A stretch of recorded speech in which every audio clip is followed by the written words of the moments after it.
everyone, it's Theresa of TNT Scrap Explosion, and today I'm sharing with you a layout that I created using the Snowflake Explosion cut file. It is currently available for free from the Scrap Explosion website, and I will share links with you below where you can get this free cut file to use with your silhouette or with your Cricut. And so what I have done is I sized this cut file down and repeated it across the bottom of my pattern paper and cut it from my pattern paper, and then I'm backing it using white cardstock.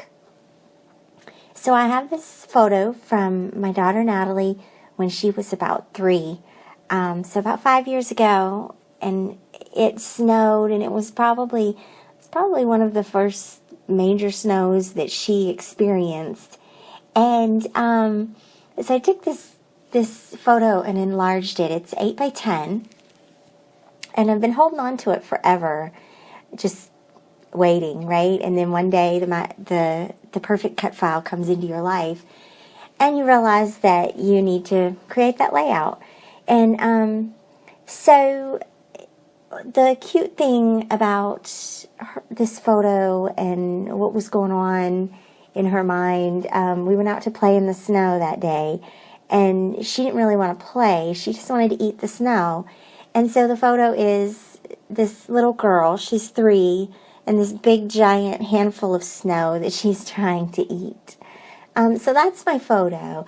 And then the products that I'm using today, of course, include the Snowflake Explosion cut file, and also I'm using some of my Crepe Paper Heart Day, Crepe Paper Kiss Kiss from a couple of years ago, and a little round wooden stamp that came from the Target Dollar Spot, and also some wood embellishments and acrylic embellishments from Ellie's Studio.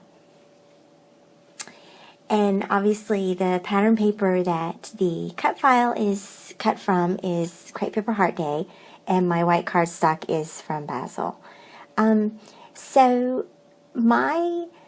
pretty much how I approach traditional layouts like this, I admit I don't do them very often. I'm more of a project lifer. It's just more my routine, and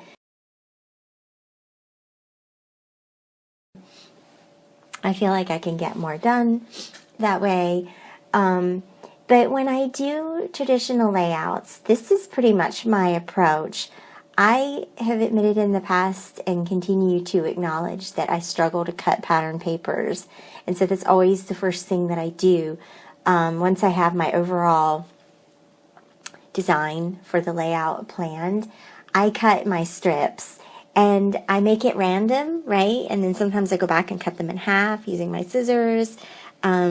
Some of the strips are 5 by 7, some of the strips are 2 by 12. Just depending on what the pattern is like and what I feel like doing, I just make them a variety of sizes. Not many, just 2 or 3 is all you need, plus the back. And then I arrange those strips at the top and the bottom of my photograph. Now here, I have planned the snowflake that you see on the lower right hand corner. I just covered it up with my stamp pad, but that is my plan, is to create the central cluster or the focal point layering on top of that particular snowflake. So it's right next to the focal point of the photo, and pretty much where I want your eye to go first when you see this layout. So then I'm going to cluster all of my other layers around this. Now I have most of the strips of paper in place, and then I just layer on top of those strips of paper. I just layer some cardstock, ephemera, chipboard, stamp sentiments, acrylic, just whatever is fun and looks like it will go all together. It looks like there are a lot of layers. it's simple for me because it's kind of just how I repeat it over and over again. This is sort of my way of doing it. I know it's not really earth-shattering or like brand new, but this is how I do it, and it does turn out to look really pretty. And of course it helps you use up some of the supplies that we have, and those are good things too. And of course we want to focus on telling these great stories. I love that I've had this picture for like 5 years. This was before I had really started printing photos at home, and so I had a lot of have a lot of pictures that I've printed out and have enlargements of that I never really did anything with, just because of time. This is one of the reasons I love Project Life now, and one of the reasons why it works so well for me, because it does allow me to use larger photos and get those scrapped and get those stories told. But there's always a time to go back and finish those up and use those photos. So that's a good thing too. I'm hoping this year to get back to some of our children's albums, and it's one of my long-term goals to start working on their albums and get some albums ready for them to take with them when they graduate and when they leave home. That's something that I'm hoping to work on. And so Natalie already has a couple of albums that I've worked on over the years. Nick has a couple of albums. I actually started scrapbooking with Nick's photos before he was born. So he has a good selection of albums that he'll be able to take with him. Natalie, her albums need a little bit more work still. And then, of course, Addison and Emberlyn, because I did not know them when I began scrapbooking. I need to go back and create some fun albums for them as well. That's something that we've been sort of talking about and strategizing about, that I definitely want to do for them, so that they have their childhood memories to remember and to take with them when they leave. So that is sort of just touching a little bit on some long-term plans and where this layout fits in my overall memory keeping strategy. I love random layouts for just the random creativity, but for me, they always have to, I always want them to fit somehow into my project plans. I'm such a project-based designer that I have to include that. So the other thing that I wanted to do on this layout was use some of this fun baker's twine, just a little pink and white. And so you'll see me sort of fuss with it a little bit.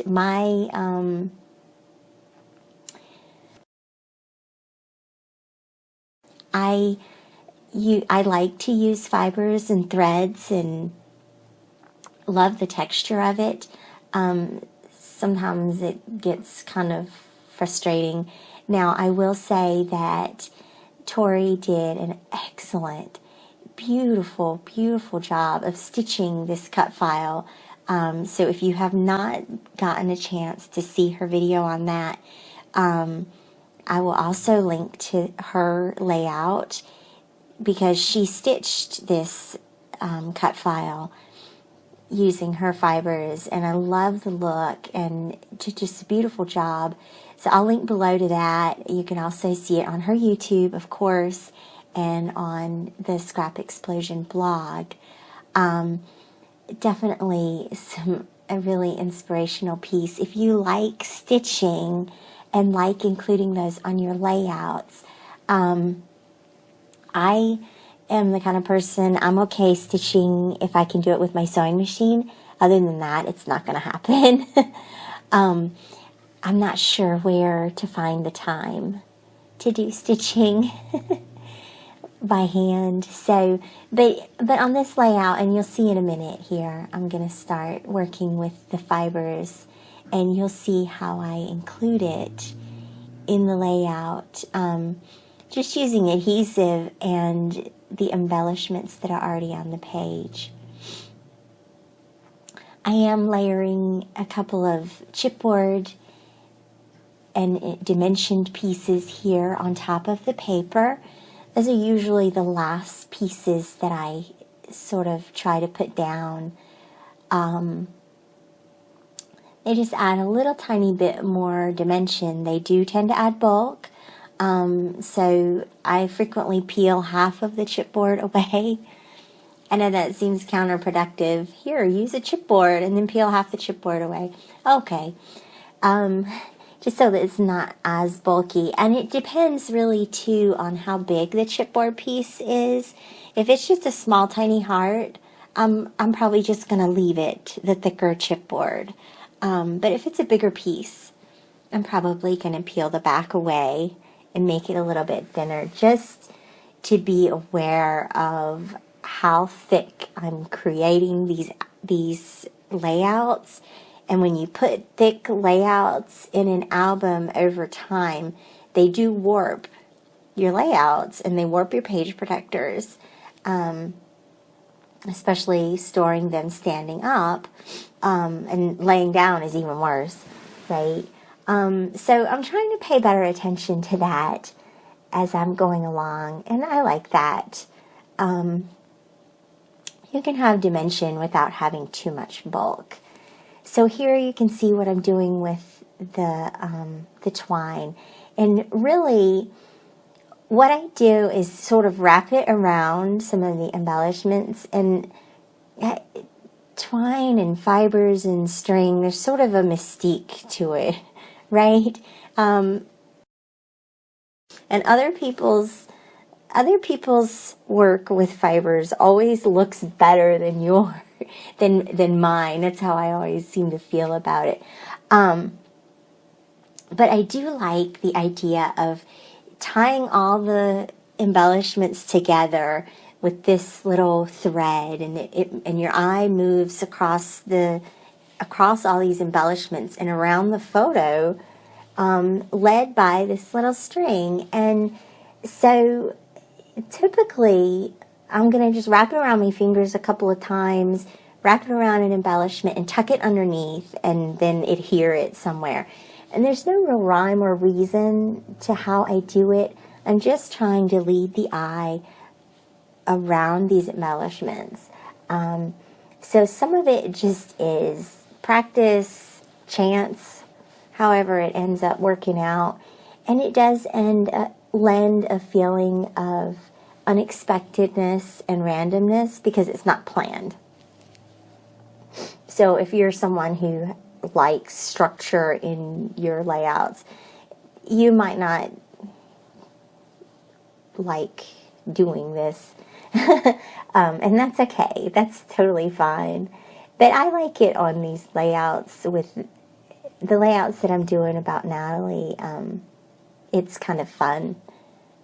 So anyway, and it's just another element, adding some visual interest. This is a flat photo, right? And so the embellishments give this page the movement and the visual interest that we love in our scrapbook layouts. It's all fun.